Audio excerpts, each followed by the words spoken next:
On ne sait jamais si on rentre vivant. Seul Dieu le sait. Si Dieu te sauve, tant mieux. S'en remettre à Dieu avant de franchir la frontière, plus de 340 km jusqu'à Bamako, plus de 6 heures de route, le ventre noué par la peur.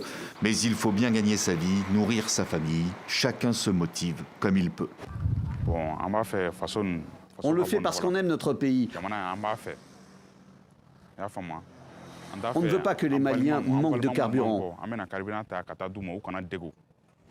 Ravitailler Bamako en essence, l'enjeu est vital pour le pays. C'est ce qu'a bien compris le groupe de soutien à l'islam et aux musulmans, cette coalition de groupes armés affiliés à Al-Qaïda.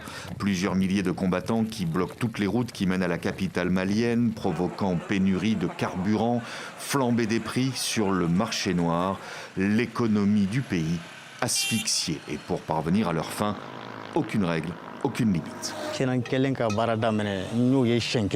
Depuis le début du blocus des djihadistes, je les ai croisés une seule fois, mais ils ne m'ont pas touché. Mon camion était en panne et j'étais en route pour le garer quand j'ai vu qu'ils avaient brûlé 2 camions-citernes à côté.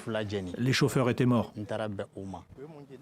De quoi refroidir même les plus courageux, et il devient de plus en plus difficile pour les compagnies de transport de recruter des candidats au volant. À la peur se substitue la crainte de devoir mettre la clé sous la porte, notamment quand on gère une flotte de 45 camions.